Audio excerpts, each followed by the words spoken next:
Монгол улсад нийт 60 гаруй махны үйлдвэр байдаг бөгөөд тэдний тал нь гадагшаа мах экспортлох хэрэгтэй юм а.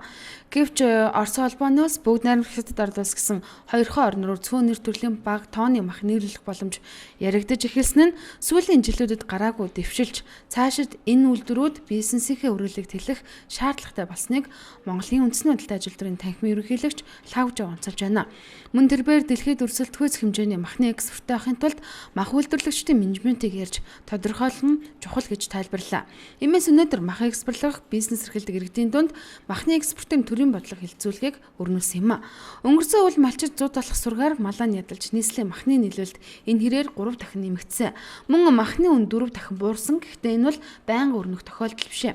Иймээс нийтийн өмчийг хувьдаа ашиглаж байгаа 500-аас дээш малтай малчид малын хөлийн татварыг төлж малаа эрүүл байхад анхаарах зэргээр бизнесмен малчин төр худалдаа авагчд аль алинд нь ашигтай махны нийлүүлэлтэд чиглэсэн нэгдсэн бодлоготой болох шаардлагатайг Лагжав хэлсэн юм а.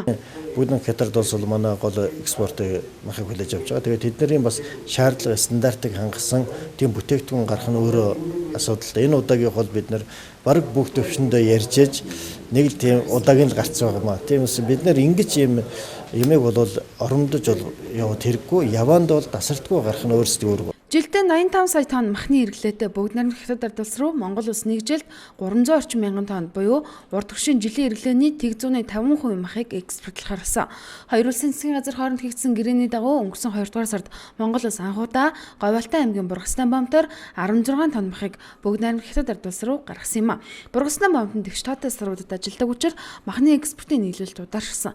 Иймээс Монголын тал бүгд найрамдах хятад ард улсын засгийн газарт мах гаргах бомтоо нэмэгдүүлэх саналыг тавихаар болжээ. 3 сарын сүүлээр одоо газрын дарга нарын хэмжээний 4-р уулзалт болно. За энэ уулзалтаар харилцсан энэ бомтуудыг бас нэмэх за бас дахин тохиролцох хэд хэдэн асуудлууд яригдж байгаа.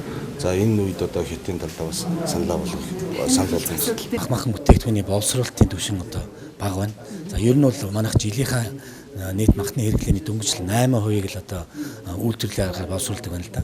Тийм учраас энэ махны боловсруулалт ялангуяа махны боловсруулалтын энэ үйлдвэржилтийг шинээр бий болгох, тэрийг өргөжүүлэх, за энэ мах боловсруулах үйлдвэрийн хүчин чадварыг сайжруулах, за техник технологиг шинтгэх, за олон улсын стандарт нийцүүлэх, за энэ хориод цээрийн одоо гэдэг юм махны малын өвчнөд холбоотой хориод цээр ариун цэврийн одоо олон улсын стандартыг одоо хангах ийм олон шаардлагууд одоо тулгамдчлаа л да.